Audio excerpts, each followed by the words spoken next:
Nope, don't be fooled. Still in lockdown, it's just a pond. Wish I was by a water's edge, doing a bit of a dabble for something.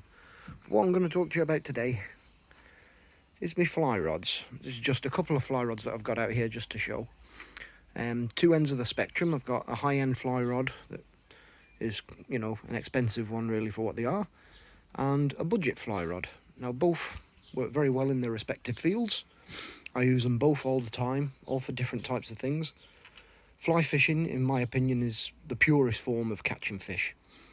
It's a beautiful way of catching. It's a true contact to the fish at all times. You feel everything, every movement that thing makes. And it's great for catching anything from, saltwater fish like bass or mullet and things like that in the shores, to even carp. I've known people to catch bream and roach and rudd, perch, and of course trout and salmon. These are both really trout rods, but I've had carp on them, I've had roach and rudd and perch on them as well.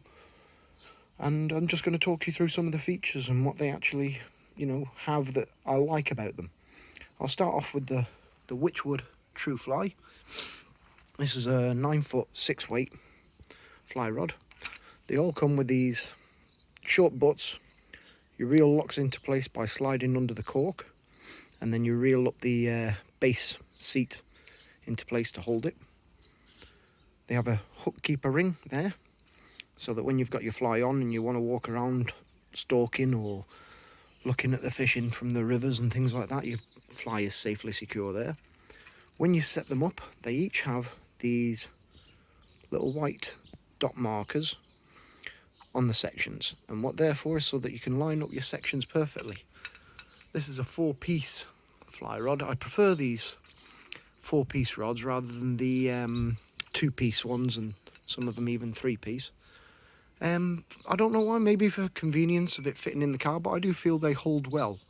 Now you can see with this one being a bit of a budget, it's got a bit of a loose feel to the tip, if you will. There's a lot of play there, a bit of a wobble to it, but when you're casting, it does set itself quite fast back into its position. It doesn't have too much of a wiggle on that, which is better for when you're casting, because it means your line stays more true.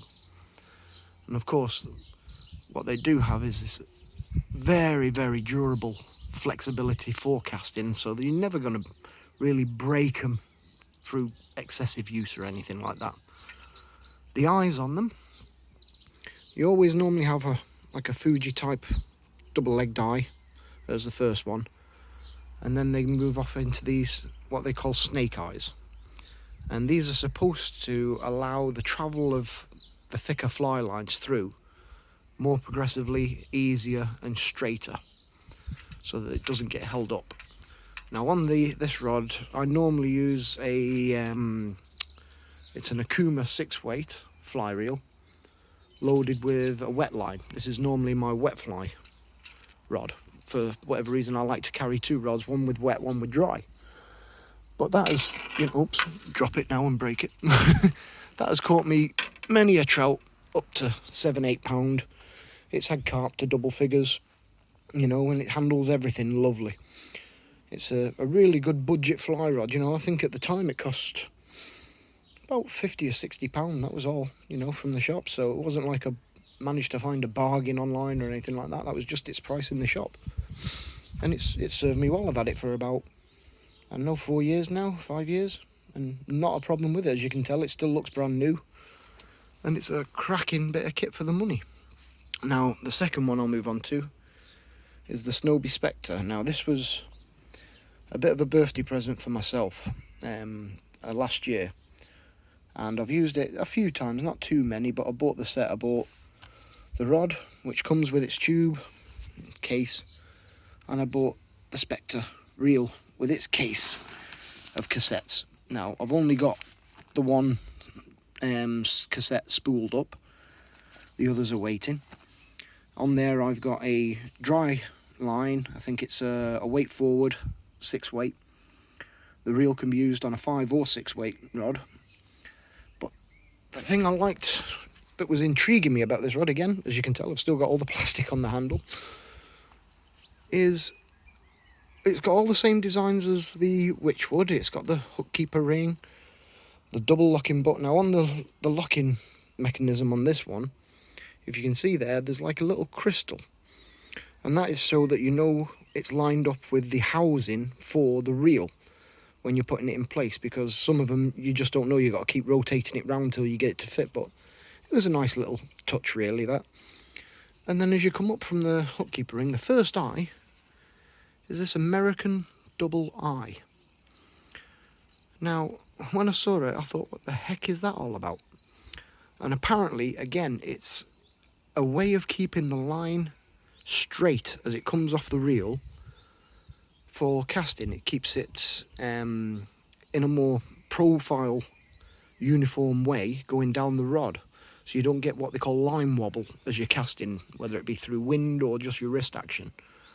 And I have to say that it has improved my casting distance. I can now, without doing a double haul or anything, I can now cast this reel down to its backing, you know, which is a fair amount of fly line, just through straight forward casting. Now when you look at this one, you can see there is not an excessive wobble at all on that. That is what keeps your line straight and true when you're casting it out to those bigger trout, either whether they're further out or not. And its action itself is lovely and solid, remains solid when you stop casting.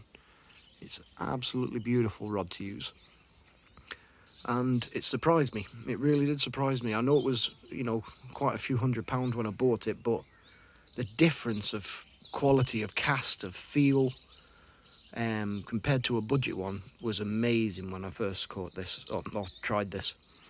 It really was. The reel itself, I'm quite impressed with. It's very well made, a nice solid metal frame.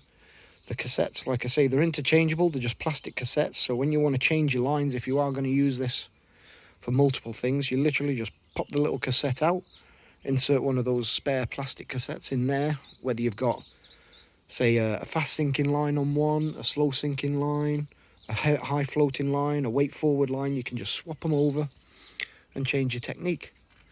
Great for if you're out on a reservoir or something, you've been going across the deeps in a boat with a heavy sinking line, and you pull into a nice shallow bay and you see some fish patrolling around the margins or the shallows, and you can flip over and put on a dry. It's a very good idea. In fact, they've been around for years, cassette reels. I mean, my dad used to have a Hardy one that was fantastic as well, but you can tell the age difference in it now because it's a lot heavier than this. In fairness, the sound of it is very quiet. You know, there's not much of a drag sound to it, so you don't annoy everyone around the lake when you are playing a fish. But again, in the only year that I've used it, it's been probably used 7 or 8 times. Again, I've had trout to £7 plus on it. I've had a couple of carp on it as well, up to about £8 or £9, which was great fun. And very, very good rod. Very, very well balanced, exquisite. Again, it has those dots on the sections for you to line it up, and they are excellent. Now, what I would say to anyone who's getting into fly fishing and buying a fly rod or setup, always match the reel, the line and the rod with the right weight. Now, the weight is represented by that hashtag there. That is the weight the rod can take. It's basically like the strength, like you have a test curve, if you will. So if you have, like this is, a 6 weight, have a 6 weight reel, have a 6 weight line on it. Don't go too heavy because it'll become unbalanced and it'll disrupt your casting, and it'll be detrimental to you trying to get that fly on the water in a uniform manner where it's not making a heavy splash or tangling in mid-cast and things like that. The other thing I'd say, if you're, again, getting into it, is there are rods out there, like Shakespeare do a, I'm trying to think what it's called now. I think it's the Sigma range, or did do, and it's a very forgiving rod, very, very forgiving.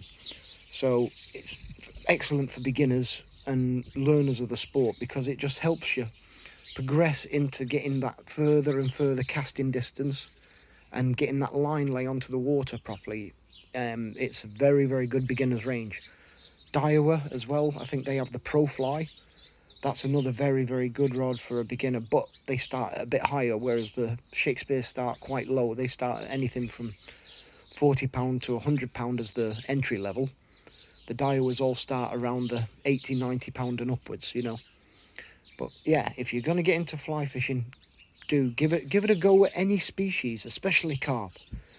People who like taking carp off the surface, I'm telling you now, you put on a fake dog biscuit fly or something and take a carp on the fly rod, you'll never look back. It is a fantastic, exhilarating experience. It really is. It changed my mind on it. And that was many years ago now, and I've had many carp since. It really is good fun. And then of course you can switch over to doing little buzzer flies and things like that, and going after rudd and roach and perch with those as you pull them through, or little tiny lures. It's excellent fun to use. So I just thought I'd give you a quick show and tell on a few fly rods and that one fly reel. I'm not going to go into too much detail with the reels because they are very simple and easy to figure out and explain. Lines, they're a bit harder. Lines are something you need to do a bit of homework on, really, and it's for me to do a video, I'd have to do a video all about lines in one go, because there's so many different types, weights, blends, makes, so I'll leave that to another day. But there you go, lads. Hope you enjoy it. Thank you.